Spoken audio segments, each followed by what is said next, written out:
E eu acho que eu posso fazer algumas perguntas que eu recebi aqui na caixinha de perguntas. Claro. Então, Essa parte mais esperada. Abri uma caixinha de perguntas ontem no meu Instagram, falei, vai, fala aí o que você tá com medo aí e me manda aí, né? Aí tem pessoas que têm medo da atualização e tem pessoas que têm medo de tudo já, né? Que a pessoa pode estar fora de alguma outra coisa. Então, primeira pergunta aqui é do João, ele falou, quem ganha comissão e recebe o pagamento via Pix, pode se prejudicar nessa atualização e ela deve declarar isso no imposto de renda, que ela está recebendo uma comissão, que não faz parte do salário, mas ela recebe ali mensalmente. Então são duas perguntas, né? A atualização impactaria ela? Não impacta. Inclusive no podcast, 1 ou 2 episódios antes, né? Guilherme, Ricardo e o Bruno também comentaram, a legislação do imposto de renda ela já existe. Então, vou arredondar ali em torno, a partir de R$ 2.250, ele já entra no 7,5% na tabela imposto de renda. Então, essa obrigação ela já existe. A pessoa, se ela está tendo uma renda, ela já deveria estar fazendo essa declaração. Tem a opção, inclusive, de usar o livro caixa. Ela declarar o livro caixa. Eu sou um autônomo, né? Então, posso estar recebendo, sei lá, 20 mil de PIX por mês, ou 20 mil de pagamentos. Estou dando um exemplo, não tem nada a ver com mudança da norma, né? Mas eu tenho um custo de 18 mil. No final, me sobrou 2 mil. E esse 2 mil não é tributável. Então, ele declara. Mesmo no final, ele é interessante declarar. Mesmo no final, ele não tendo uma renda tributável, mas ele tem uma renda declarada. Sabe o que é interessante? Às vezes acontecia, a pessoa nos procurar e falar, olha, eu quero fazer a declaração desse ano e dos anos anteriores. Por quê? Ela teve um salário, ela teve um momento, ela não era contribuinte, não estava sujeita a incidência de imposto de renda. Mas aí a renda dela não aparece. Aí quando ela precisa de crédito do sistema financeiro, ela não tem a declaração do imposto de renda. Então, existe a obrigação de declarar. Mas mesmo a pessoa não tendo uma renda... O que é a renda tributável? Olha, eu posso ter tido, no caso do autônomo, um valor enorme. Mas se o que sobrou no final do mês não é renda tributável, então, eventualmente, ele não precisaria declarar. Mas pode ser interessante para ele no longo prazo. Interessante. No médio prazo. Para esses outros objetivos que não... O tributário fiscal especificamente. Deixa você como auditor não precisaria aqui se preocupar, essa pessoa que fez essa pergunta. Fazer uma pergunta aqui para você. Então a pessoa, vamos supor que ela receba R$2.000 por mês ali e ela não declara, que ela não tem obrigação também de declarar. Exato. E vale ressaltar, né? A declaração do imposto de renda é um ato declaratório, não é que você vai pagar nada. Né? Você está simplesmente informando. É informativo, não a receita. Tá aqui o quanto que eu recebi, o quanto que eu gastei nesses aspectos aqui. Então, você não tem obrigação de pagar nada. Inclusive, a minha, anualmente, eu recebo, né, dinheiro. Então, é legal quando eu vou fazer a declaração do imposto de renda, eu coloco lá previdência e tudo mais, eu vejo que eu tenho imposto a receber, né? Então, não é que você vai precisar declarar, você vai precisar pagar alguma coisa. E aí essa pessoa vai recebendo 2 mil por 5, 10 anos. E aí, de repente, Adriano, a pessoa que tem uma renda de R$2.000 compra um imóvel de 300 mil. Isso pode levantar na receita e falar, como é que essa pessoa adquiriu um bem de R$300.000, sendo que ela nunca declarou uma renda aqui superior a 2.500, que é o necessário para ela começar a pagar. Isso pode levantar alguma suspeita, pode atrapalhar a pessoa? A suspeita e atrapalhar, não, mas nesse exemplo, ela, ao comprar imóvel, ela automaticamente, de um determinado valor, então, acima de um determinado valor de bens, a pessoa está obrigada a declarar, não pela renda, mas pelos bens que tem. Né? Aí a pessoa, ela pode, de repente, ter um problema com o CPF, lá, alguma coisa, vou precisar regularizar o CPF, vai olhar o que é. Não, você está omisso do imposto de renda. Veja, não tem nem cobrando nada de valor. Está cobrando uma obrigação acessória, uma declaração, não um pagamento. Olha, apresente essa declaração. Por quê? Porque a gente identificou que o senhor tem bens, a partir de um determinado momento, e a partir de um determinado volume, né, montante de bens, passa a estar obrigado a declarar. Então, assim, uma preocupação seria que, eventualmente, eu posso ficar com omisso de declaração. Daí até isso ser tratado como omissão de rendimentos, olha, é um longo caminho a percorrer, né? Porque todos os cruzamentos de dados, eles são impessoais. Né? Inclusive, o STF autorizou, já em 2016, a Receita Federal, a continuar recebendo, porque como a E-Financeira 2015, então gerou polêmica lá na época. Em 2016, houve ação direta em constitucionalidade. Em 2016, ano seguinte, a E-Financeira, o STF se manifestou. Então, inclusive, num dos votos ou no acórdão, está escrito lá, diz, olha, a Receita não pode ficar muito tempo assim, mexendo no dado da pessoa sem notificá-la. No contexto ali, o que é? Olha, vocês fizeram um cruzamento de dados entre milhões de pessoas. Aí identificaram 5, ou uma lista de 20. Aí ela começa do maior indício para o menor. É sempre assim. O critério é impessoal. Você tem uma lista de seleção, uma pré-seleção para um trabalho de auditoria. Olha, então quando chegar, por exemplo, na declaração do fulano, né, ou nas informações dele, por exemplo, o indício é uma movimentação financeira incompatível, aí essa pessoa tem que ser avisada. Ah, legal. Entendeu? Porque naquele momento você vai ter um servidor público, um auditor, que aí está com a informação e está vendo, fulano de tal, CPF tal, tanto movimentado. Então, nesse momento, ele é notificado.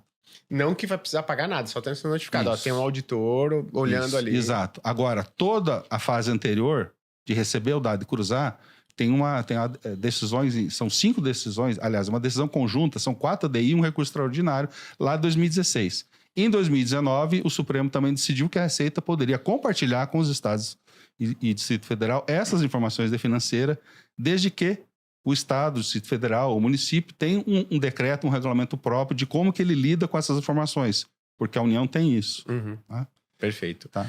Boa, Adriano. Ó, eu vou fazer algumas perguntas aqui. O que eu percebo é que as pessoas, elas não estão com medo só da atualização. Elas estão com medo se elas faziam corretamente ou não. Tá. E se de alguma maneira essa atualização, então eu percebo aqui nas perguntas que tem muita gente que já fazia, não estava fazendo da maneira correta. Aí o que elas estão com medo? De que com essa atualização a Receita passe a apertar um pouco mais as movimentações de pessoa física. Então tem uma pergunta aqui que fala o seguinte: olha, eu entrego meu IR todo ano. Só que eu tenho um trabalho, eu recebo uma renda por fora. Como fica? Devo ficar preocupado? Porque até então, pelo que eu entendi aqui da pergunta da pessoa, ela nunca caiu na malha fina. E aí ela tá com medo de que se ela repita este comportamento, de que agora a Receita, ela apertou aí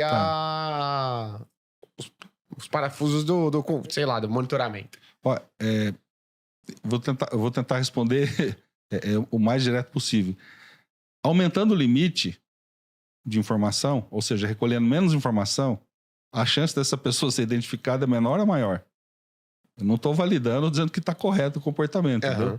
Em algum momento isso faz falta. Por quê? Quando se omite renda, em algum momento eu vou ter que declarar essa renda. Entende? Por exemplo, acontecia muito isso. E a omissão de renda, ela trabalha contra o contribuinte. Por quê? Porque a decadência, o prazo para o fisco lançar é de 5 anos. Então, digamos assim, eu recebi por fora e não declarei por 20 anos. Fui comprando imóveis. Como eu não tinha renda, tá? Eu não conheço cartórios que façam isso. Tá? Inclusive, eu conheço as dores do empreendedor. Eu já fui produtor rural, já fui sócio de imobiliária, já tirei o Cresce, já fui sócio de incorporadora. Tudo coisa assim, um pouquinho acima do limite Simples Nacional, com familiares, papel de investidor. Gente, eu conheço, eu sei o que é burocracia. Entendeu? Eu sei que você tá com um caminhão lá com 20 boizinhos para entregar, tá tudo certinho, aí o órgão sanitário lá, por qualquer motivo, não abriu naquele dia, o computador não acessa. Eu não consigo uma GTA, eu vou perder a venda. Só que naquele dia eu já perdi 20, 30 quilos, porque aqueles boi fechados na mangueira, para poder carregar o caminhão, eles passaram um dia perdendo peso. Eu conheço a dor da burocracia, tá? Então, agora, o que acontece? Então, voltando ao ponto. Durante 20 anos, durante o período, em algum momento eu vou precisar vender esse imóvel. O que eu fiz? Eu fiz uma poupança pro fisco. Por quê?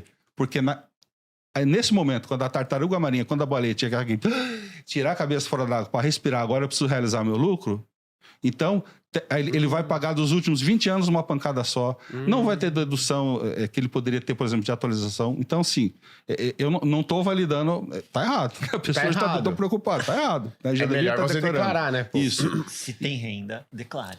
Se tem renda, declare. E por quê? Poderia contar N histórias aqui como exemplo desse, entendeu? A pessoa fez durante 20 anos, mas um dia, por qualquer motivo, veio a faltar, aquele imóvel foi ser transmitido, aí vem uma pancada.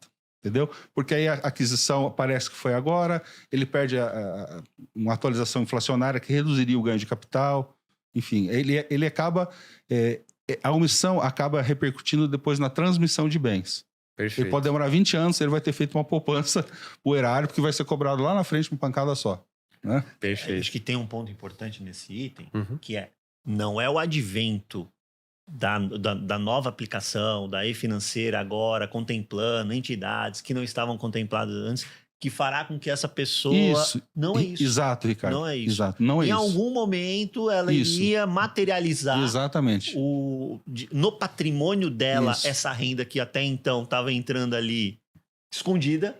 E aí a Receita ia olhar e falar, então agora chegou sua vez. Muito importante, Ricardo, exatamente. E não tem nada a ver com a atualização da norma, né? Não é aumento de recolher dados. A gente falou de private label, daquelas 100 entidades que não são supervisionadas pelo Banco Central, que são participantes do sistema de pagamento instantâneo, para não usar as outras 3 letrinhas, para não causar pânico. Mas não tem nada a ver com isso, né? Legal. Tem uma pergunta aqui interessante.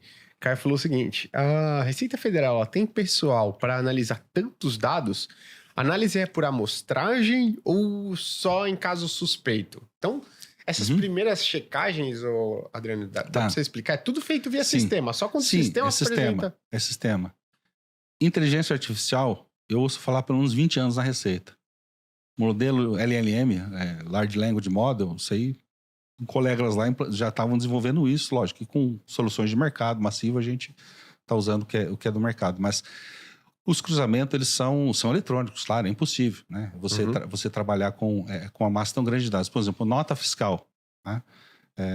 A Receita Federal, junto com o IBGE, depois o IPEA, patrocínio do Banco Interamericano de Desenvolvimento e a metodologia da FMI. Nós fizemos, eu vou falar da dificuldade de cruzamento de dados, tá? Inclusive, é daí que saíram as estimativas da alíquota de referência da reforma tributária.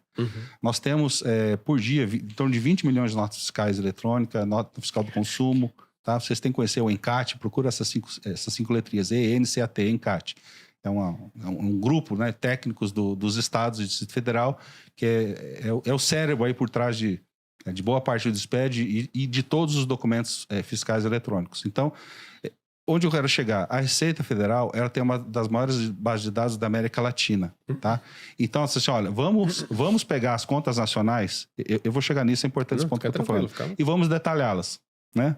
Vamos pegar o PIB e vamos achar o PIB por CEP, por rua, por município. Vamos fazer o detalhamento, porque contas nacionais em contas estaduais, regionais, o IBGE já tem um trabalho nisso, mas o registro administrativo, termo técnico, que são os dados que o Estado tem, se as diversas agências, instituições, secretarias, elas cruzarem esses dados, você consegue muito do detalhamento. O Banco Central, por exemplo, tem muito interesse, tem necessidade. Você pode ter indicadores econômicos de alta frequência, né? Então, o Brasil tem o Siscomex há 30 anos. Eu entrei no primeiro concurso da Receita, na época como na área de TI, depois que eu passei para o auditor em 96. Por quê? Porque o Brasil foi um dos primeiros, se não o primeiro país do mundo que fechava a balança comercial todo dia com o Siscomex. Então, você pode ter indicadores de alta frequência. Eu não preciso esperar de hoje a 45 dias para eu ter apurar a inflação do mês anterior. Você pode ter isso diariamente. Na pandemia, a gente fazia isso com os documentos fiscais. Olha, está vendendo muito remédio, está vendendo muito antidepressivo. Né? Indicadores de alta frequência. O que tem a ver com tem tanta gente? Não tem. Para você ter uma ideia, tem base de dados para a gente totalizar um mês e fazer o ETL lá. Você pegar um mês de nota fiscal eletrônica e você fazer essa limpeza dos dados, totalização, dependendo do algoritmo que você usar, demora mais de um mês para processar. Então, assim, a gente trabalha com uma série de algoritmos, tecnologia que possibilita que a gente faça isso com nota fiscal. Se a gente consegue fazer com maior, a gente consegue fazer também com menor. As maiores bases de dados são as notas fiscais. Deve dar 2/3 da base de dados da Receita, os documentos fiscais eletrônicos, tá? Então, isso tudo é feito via cruzamento de dados, são feitos estudos, tem muito aí analytics, data mining, enfim, né, data science. Isso a Receita, esse é o core do trabalho da Receita há décadas, né? Só entra no olho de um humano quando tem algum problema e esse problema ele vai sendo analisado do maior para o menor. Isso, exato. Aqui. Você tem algumas centenas de pessoas que estão estudando, estão olhando a economia, estão olhando a arrecadação, estão olhando a legislação, as novidades, estão olhando as obrigações acessórias, né, como estão esse comportamento, análise estatística, análise de dados, as diversas fontes de dados, e vão sendo detectadas algumas anomalias e você vai depurando, né? Então, isso é a malha. Na verdade, a malha é sinônimo de peneira, né? Não é piada, mas você pode perguntar isso para 10 servidores da Receita, de 10, acho que 8 ou 9 vai ter ouvido. Alguém chegou na Receita e queria falar com a funcionária, com a malha. Né? Então, mas é malha no sentido de peneira, ou seja, é peneira grossa e você vai peneira fina até que pegou. Então, mas isso tudo é feito através de processamento de dados e com relação à privacidade. Veja, então no momento, digamos que, né, que foi por movimentação financeira incompatível, se você olhar os relatórios de fiscalização da Receita, com exceção dessas notícias aí da lavagem de dinheiro, crime organizado e outras que eu mencionei no início do episódio, não tem autuação por isso. Não tem movimentação financeira. Não é uma... Enfim, não é trabalhado. Mas veja, mesmo que chegue, né, por hipótese, né, por quase uma movimentação financeira, então identificou lá o João ou a empresa do João.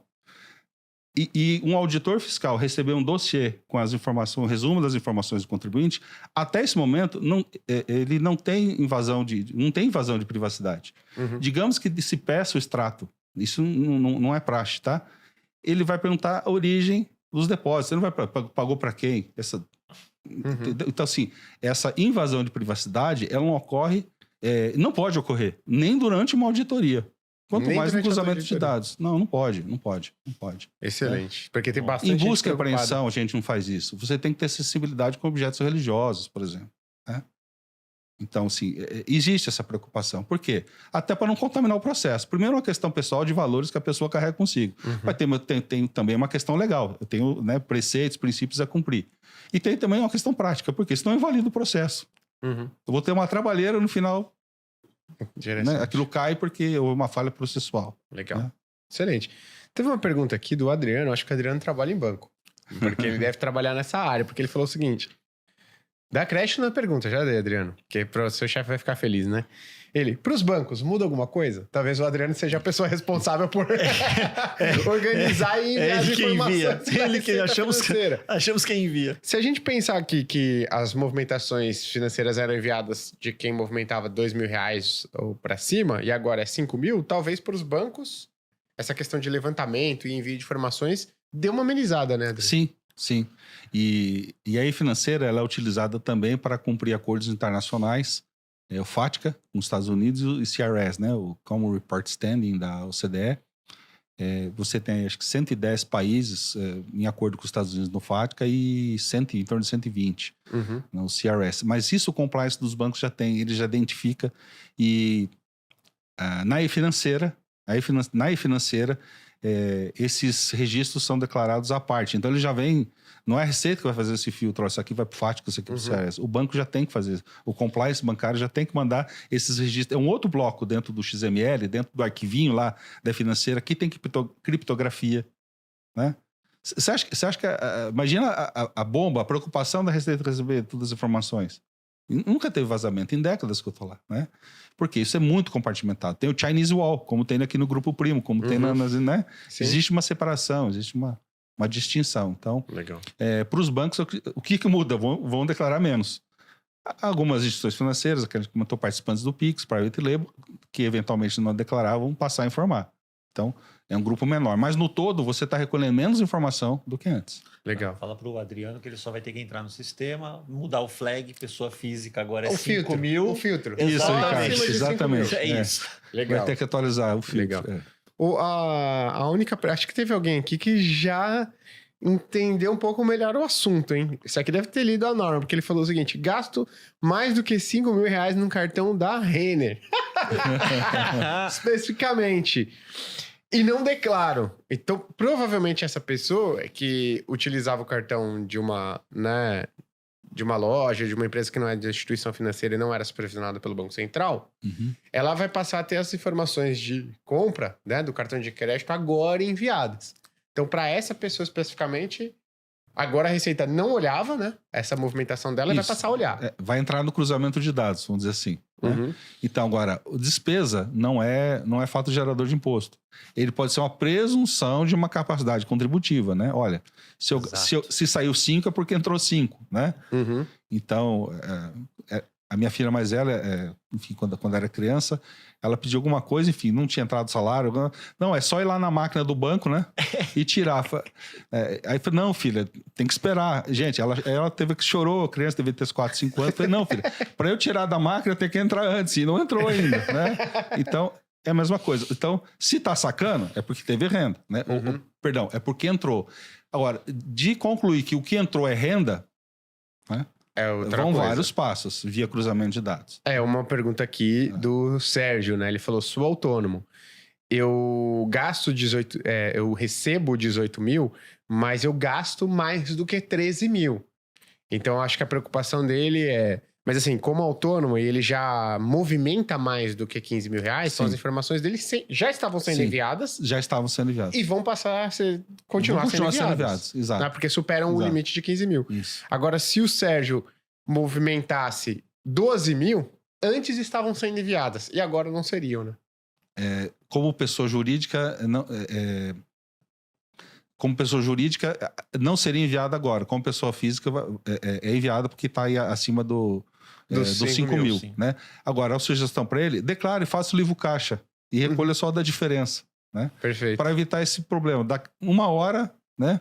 Enfim, aquele peixinho vira uma baleia, uma hora ela precisa subir e respirar, precisa realizar um investimento, uma transferência, e aí pode vir uma pancada, né? Que a pessoa aí não tem como fugir. Né? Ah, legal. Teve uma pergunta muito interessante do Rodrigo, Adriano, que ele falou o seguinte: o limite total entraria em compras parceladas? Ou tipo, acho que o Rodrigo ele falou o seguinte: comprei uma geladeira nova, aquelas 2 portas, freezer embaixo, custou 8 mil, Ricardo. Nossa, ela até entra no supermercado e já faz a lista pra você. Já faz a lista, tem touch e tal. Só que ele parcelou em 10 vezes, 800 por mês. E aí ele não paga, a fatura dele tá sempre abaixo do limite de 5 mil, mas ele faz compras acima de 5 mil. O que a Receita olha? O que ela pede, na verdade, né? É a fatura do mês ou são as compras? Fatura. É movimento. Fatura. É a mesma coisa pro banco. Tá tranquilo. Então tá tranquilo. Pra não gerar mal entendido. Pra não gerar mal entendido. Então comprou a sua geladeira. De qualquer forma, a geladeira tem a nota fiscal eletrônica do valor total, né? Exatamente. Então, mas o pessoal sabe que você comprou a geladeira. O pessoal sabe que você comprou a geladeira, né? Então a Receita sabe de muita coisa já, né? Sim. Então as pessoas ficam com medo de que agora vão monitorar e tudo mais. E outra coisa, tem muita gente que fala: eu não quero a Receita me monitorando, não quero que a Receita saiba do que eu compro. Mas na hora de declarar, fazer a declaração depois de renda, você quer que venha tudo bonitinho lá, né? O que você recebeu, o que você gastou. Nossa, que maravilha, foi fácil. Se não tivesse a pré-preenchida tava certinha. A pré-preenchida tava certinha. Eu coloquei um negócio ali e batata. Isso só é possível porque tem toda essa integração de sistemas. Isso. E para separar o joio do trigo, né? Como assim você diz separar o joio do trigo? Eu digo, saber quem... a lavagem de dinheiro, a grande omissão, o crime organizado, enfim. Perfeito. Por exemplo, no decreto que regulamenta a requisição de movimentação financeira, né, que é algo assim raramente utilizado, que é a requisição de movimentação financeira. Digamos que a Receita Federal, numa auditoria, ela precise... tem que olhar a movimentação bancária, né? Digamos que ela não possa dar fé ao que está na contabilidade, eventualmente até... enfim, uma contabilidade paralela, uma ausência de contabilidade. Tenho muito respeito pela classe contábil, eu sou filho de contador e auditor, né? Então, eu tenho aí até fazendo um disclosure aqui, né? Ela só uma aguinha aqui que faltou. Não, mas essa informação, ela já é cotejada, então não precisaria ter essa... Eu não vejo porque ter essa preocupação assim, sabe? É realmente o que aconteceu. O pessoal ficou muito tempo... Demorou-se a atualizar a norma, então parece que é uma coisa que surgiu agora. Mas, na verdade, não é isso que aconteceu. Excelente. A Flávia, quando você toma água, eu vou ler uma pergunta aqui, porque a Flávia ela falou o seguinte: ela considera, né, a pessoa que ela está o marido, porque eles vivem juntos há muito tempo, mas eles não têm união estável. Só que o marido, quem trabalha e faz o Pix para a conta dela, para ela arcar com as despesas. Então a gente tinha falado anteriormente. Sim. De 2 pessoas que eram casadas e na declaração de imposto de renda estava lá, né? Uma dependente da outra e tal. Agora o caso da Flávia é diferente. Ela não trabalha, eles não são casados, ela não está como dependente dele no imposto de renda, ela recebe um Pix mensal. Como é que fica como é que é, assim, na verdade que eu entendo agora, né, que não tem um antes e um depois. Uhum. Mas como é que fica a situação da Flávia, Adriano? O que ela precisaria fazer? Olha, no caso, por exemplo, se a renda, a origem, né, do valor que ela recebeu, no caso, por exemplo, o marido, o cônjuge, o companheiro, né, ela tem origem, eu digo, é declarada, já é conhecida pelo Estado, eu não vejo por que ela se preocupar. Não teria por que se preocupar. Então, se ela nunca aconteceu nada, acho que ela não... Assim, o que pior pode acontecer é o Estado perguntar, olha, o que é essa renda? Ela vai esclarecer a origem, isso não é tributável. Ela disse quanto é o Pix, não, né? Mensal?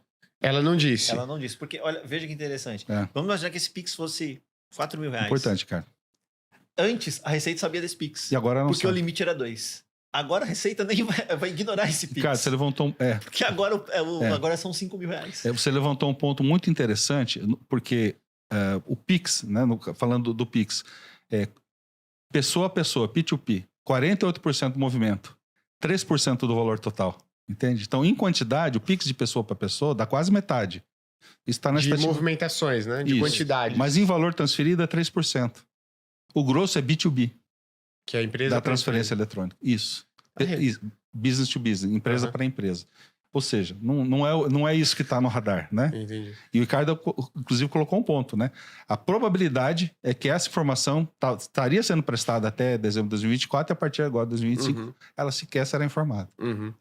Tem uma preocupação aqui da Cris, que é quase o caso que eu falei pro Ricardo. Mas acho que não vai pegar nada, mas como o pessoal mandou a pergunta aqui, né? Eu selecionei algumas.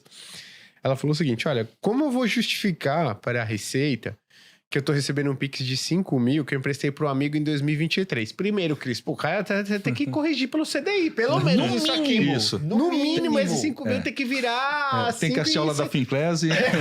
Exatamente, que o seu amigo tá ganhando no giro aí. Ele pegou, aplicou, Ricardo, no CDI. Comprou um CDBzinho, um LFT e sorrindo. Mas brincadeiras à parte, o Adriano, tem como a pessoa... Existe eu preciso fazer isso e tal, até porque é um valor relevante aqui, né? Sim, pela parcela mensal é um valor relevante. Declara no imposto de renda como direito a receber. Legal. É o que acontece. Por exemplo, né? Meu cunhado emprestou dinheiro para mim, eu emprestei dinheiro para um amigo, né? 50 mil reais, por exemplo, né? Lá em 2023. Em abril de 2024, maio de 2024, eu teria declarado, olha, eu tenho 50 mil reais a receber do fulano. Né? Ele veio me pagando um X por mês ali, não foi no Pix, tá? Veio me pagando durante o ano. Aí chegou no final de 2024 agora, olha, ele tá devendo 30 mil, ele me pagou 20 mil durante o ano. Em maio desse ano eu vou declarar, aquele direito a receber que eu tinha do amigo, de 50 mil, na declaração anterior, agora já é 30. Então, isso já justifica 20 mil que entrou na minha conta no ano, ou 100 mil, quanto for. Né? Tomara, inclusive, que a Cris, né? Já tem emprestado muito, mas tem que assistir os cursos da Finclese, Grupo Primo, para pôr pelo menos um CDI aí. Né? Boa. Né, Ricardo? Isso, né, Guilherme? É isso aí. E tem uma pergunta da Aline interessante. Ela fala: olha, manda o dinheiro do exterior para minha conta via TransferWise, mas ela chega na conta por Pix. Isso. Posso ser taxado? Não. Pela transferência em si, não. Né? Então, por exemplo, um comprovante de um depósito em conta. Ele é prova do quê? É prova de um depósito em conta, não é prova de renda, de nada, entendeu?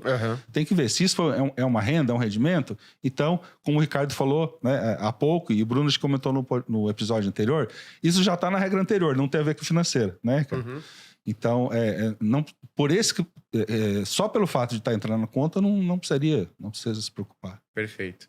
Então, tem que olhar só se é uma renda que teria que estar sendo declarada, mas não tem nada a ver com a financeira. Está recebendo um aluguel lá de um apartamento, do imóvel dela lá no Portugal, enfim, aí já é uma coisa que ela deveria declarar. Isso, mas não tem a ver com... Não porque por conta da atualização da norma agora, mas porque você deveria declarar uma renda que você recebe. Perfeito. E agora, isso tudo entra num cruzamento de dados, e a Receita sempre vai de cima para baixo, do maior para o menor. Sempre, sempre. Legal. Aliás, normalmente, dedicamos aqui numa regularidade, 1.000 empresas no setor, por exemplo, são as reuniões de conformidade. Já houve, inclusive, com a financeira, estava tendo várias irregularidades, atrasos, alguns erros por equívoco, Lá em 2020, a Receita Federal convidou os representantes do sistema financeiro e fez uma reunião de conformidade. Falou, gente, vamos arrumar a casa aqui, qual que é a dúvida de vocês? Tem que ser isso. Então, eu não quero citar nenhum setor específico, eu estou falando de casos reais, mas num determinado setor, começa a perceber um determinado comportamento, está parecendo equivocado. Cara, são 1.000 empresas. Não vai fiscalizar 1.000 empresas de uma vez. Eu vou fiscalizar quantas? 10, 100, 200? Então, o que você já faz? Você já chama as 1.000, fala assim, ó, tá aqui a oportunidade para os 1.000 se autorregularizar. Quem não regularizar, eu já enxugo a minha lista. Eu vou trabalhar só no comércio do maior para o menor. Dá oportunidade para todos. A Receita tem feito isso, né? E tem adesões assim da ordem de 50%, 70%. O pessoal vai, entendeu, deu oportunidade. E aí escapa de penalidade, de multa. Eventualmente pode até parcelar, preserva o seu fluxo de caixa.